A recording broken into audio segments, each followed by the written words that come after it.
that I think that now, after the success of Guardians and showing like the other side of the universe, that what Marvel did, I think it opens the door also for Green Lantern. This is a story of a couple of Green Lanterns, John Stewart and Hal Jordan, and we have a few other Lanterns peppered in there, but this is really a terrestrial-based TV show, which is almost like True Detective with a couple of Green Lanterns or space cops watching over Precinct Earth.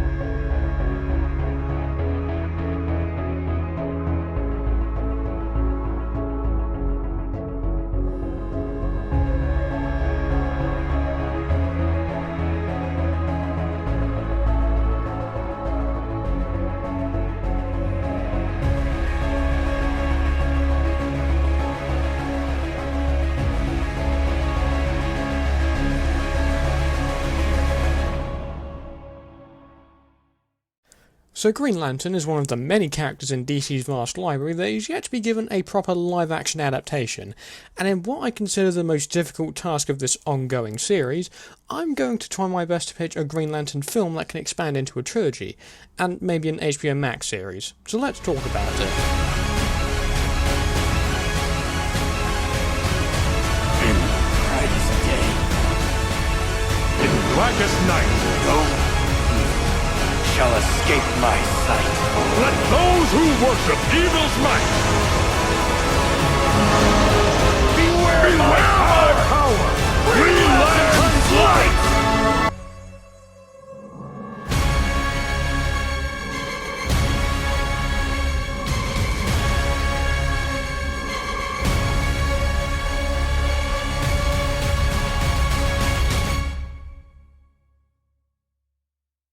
Now, before we talk about anything, we first need to address the very large elephant in the room.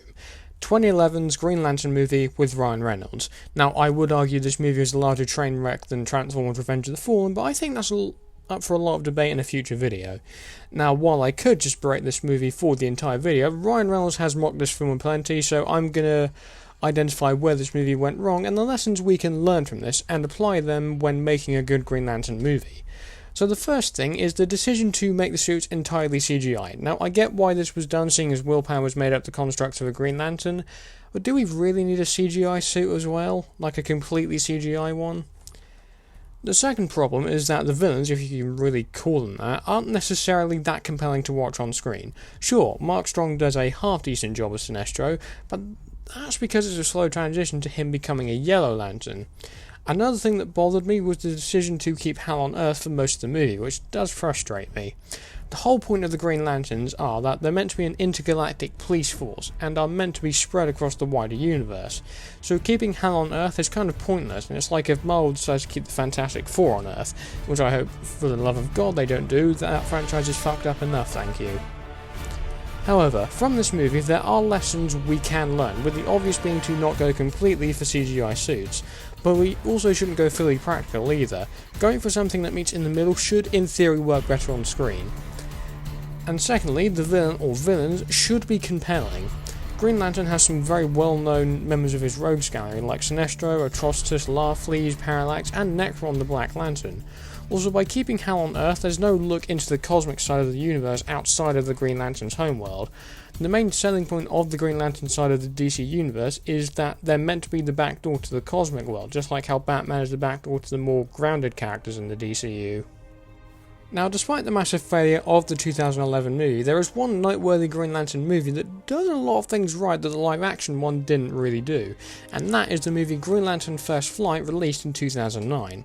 It's a story of how Hal is recruited by the Green Lantern Corps and how Sinestro eventually falls to the dark side. Here we can learn more about what a Green Lantern film needs and the visual style it would need to be successful. Now, in my opinion, DC, while having put out some great films over the past few decades, has had a better success rate with animation. In the 90s, I would argue they were the kings of television, with Batman the Animated Series, Superman, and of course Batman Beyond, which I have a separate video on if you want to go and check that out. Now supposedly, James Gunn's DCU is based on the DC animated universe that these shows came from, which I think is a pretty good model to start from, as most of the characters in that universe are already established without having to show their origin. We know where all these characters came from, and we don't need to focus on them for a whole episode of the series. Anyway, from this movie in particular, we learn that even though it's a movie that focuses on the cosmic, you don't have to go big with the ideas in the story. You can still do something like that, but on a smaller scale like The Mandalorian, and I'll get to that later on.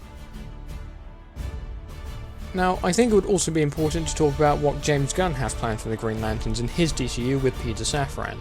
So Gunn has plans to incorporate an HBO series called Lanterns into the DCU, which will focus on Hal Jordan and Jon Stewart as Green Lanterns watching over Precinct Earth.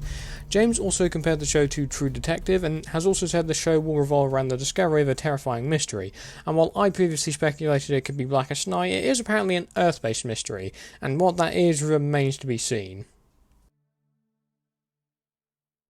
So after looking at the Green Lantern films and what Gunn has planned, what would in theory make a good Green Lantern film? Now, we can of course pitch a trilogy or even a saga, but the latter is a bit too much for me, so I'll stick to the trilogy model for now. So a trilogy, I feel, should document the rivalry that would unfold with Hal and Sinestro, and shows how Sinestro himself eventually becomes a Yellow Lantern. Now, hypothetically, film 1 would establish a lot of the major things, with these being the characters and the villains we would see, but my take on the Green Lantern story is going to be different, as we will open with Hal having been a Lantern for some time, and he's now experienced enough to tutor a new recruit to the Corps, Jessica Cruz. Now, Jessica Cruz is a more recent addition to the Green Lantern world, and I would love to see her included in the new DCU down the line. But the first movie would focus on Hal training Jessica, but with Sinestro's eventual downfall being the catalyst, which sets us off on the story to come. Now, when talking about Green Lantern, I think it would be interesting to pull from Star Wars for certain ideas and themes. Sure, we have a trilogy planned out, which is what we normally get from Star Wars every couple of years, but one place I want to take inspiration from in particular is The Mandalorian. One thing the show has done is expand the Star Wars universe in new ways that the movies couldn't achieve, excluding Rogue One, which I think did that fairly well. So I think a good idea would be to have an HBO Max series run concurrent with the trilogy. We can have other characters show up here that don't fit into the movies. Now, a lazy direction would be to set up conflicts for the trilogy, but a better use of the show alongside expanding the universe could be to explore the history of the Guardians. The history of the Lantern Corps is rich with detail, and this series can explore that. So we've talked about my plans for how to tackle Green Lantern, as well as looking at what the other movies did right and wrong, and the lessons we can learn from them. But I think it's time we look into who we would cast as these characters. Now, the one Lantern I won't be casting is Kyle Rayner, as I've already mentioned him in my Flash video, which you can go and check out. But moving on, here are the Green Lantern characters I would plan on casting. Hal Jordan, Jon Stewart, Guy Gardner, Jessica Cruz, Sinestro, Kilowog, Atrocitus, Larfleeze, and Saint Walker. Now, some of these characters, more notably Saint Walker and Larfleeze, will be characters that appear in the HBO Max show, as opposed to the movies. But for those characters, I would cast Doug Jones as Saint Walker and David Tennant as Larfleeze. I don't really need to explain them because Superframe did that for me. But for Atrocitus, I'm going to cast Terry Crews, who has the physique for Atrocitus, which allows him to do the mocap work for the character as well as doing the voice. And for Kilowog, I'm going to cast Ving Rhames, who, like Crews, has the physique to do the mocap work as well as the character's voice. For Guy Gardner, I'm going to cast Sean William Scott, aka Stifler, who according to Superframe exudes Guy Gardner energy, and for Jon Stewart I'm also going to cast Sterling K. Brown, who I think deserves a lot more recognition in film and TV. For Jessica Cruz, I think it's important that we cast an actress of Latina descent, which is why I landed on Victoria Justice. Now hear me out, because I've been behind that idea for a while now, and I would love to see Victoria taking on a superhero role, seeing as she's not been well known for any acting work outside of Victorious. You may know I casted a Victorious actor in my Flash video. And now we come to Hal Jordan. I was torn between two actors, so I'm going to discuss them both here and try to decide which one fits the role better. Now, my first choice is Tom Cruise, because to me, he looks a lot like the character and he has played a fighter pilot before, see Top Gun Maverick. And my second choice is James Marsden, who after the Sonic movies I could see more of a mentor role to Jessica Cruz. And while Marsden may be more of the fancast favourite, I would genuinely love to see what Tom Cruise could do as a character. Hate on the casting if you want, but I'd be at the very least curious to see his take on Hal Jordan. So when we're talking about pitching a trilogy, here's what I would do for those three films. So starting off with the first movie, this will focus on Hal training Jessica, and the story will see Sinestro attempt to coax Jessica into joining him.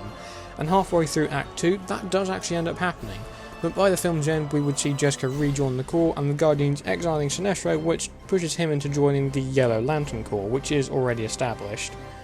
Moving on to film 2, it would focus on Hal and Jess as a pairing of lanterns, with Jessica almost done with her training. This movie sees the Red Lanterns make their presence known to the galaxy after being absent for a long time, much like Palpatine, and they plan to assert their dominance in the world. While Jessica almost falls to the Corps, her willpower is stronger than ever, and she defeats the leader Atrocitus and tells him to stay in line or feel the wrath of the Guardians.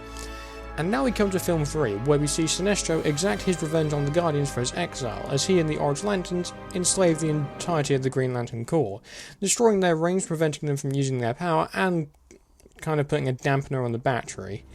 Hal and Jess make it back to Earth, where they plan on recruiting someone else to join the fight.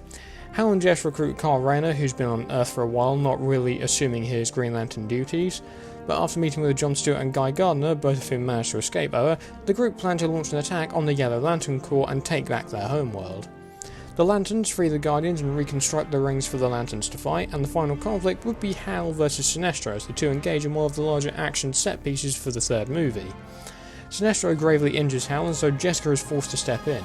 With her willpower being stronger than the last time they met, Jessica is easily able to take on Sinestro with ease, and she manages to depower him. And while he doesn't die, Hal instead decides to retire as a Green Lantern, and passes his mantle as the Green Lantern of Earth to Jessica, as she's earned it, and deserves to call herself a Green Lantern. This would end with Sinestro being locked up in a high-security prison, with Quad losing their Green Lantern powers and their power battery being permanently destroyed, with the galaxy now living in relative peace, with the Green Lantern acting as the outer space police force we know them as in the comics. Moving on to the HBO Max show, as mentioned, this would expand the cosmic side of the DCU, with various Lanterns like John Stewart and Guy Gardner protecting the galaxy. This show would also serve another purpose, that being to act as somewhere to explore the history of the Guardians. Now, the lead Green Lantern role for this show can go to John Stewart as he explores the galaxy and attempts to stop the scum and villainy, which may very well be his speciality, and then we can see new worlds from this universe and expand on characters previously seen in the films. There's also an added advantage of seeing other villains in the series. We can see John Stewart going up against the other evil Lanterns like Larfleeze, or fighting off Parallax's demonic possession. So essentially this would focus on John Stewart's adventures, with other members of the Corps like Guy Gardner and Carl Rayner tagging in on the adventures. And that concludes my Green Lantern pitch. Be sure to stay tuned for the next chapter, where I finally pitch my own take on a Justice League movie. It's going to be a big one, folks, so you might want to stay in your seats for that one when it comes out. But in the meantime, thanks for watching, and I will see you all soon.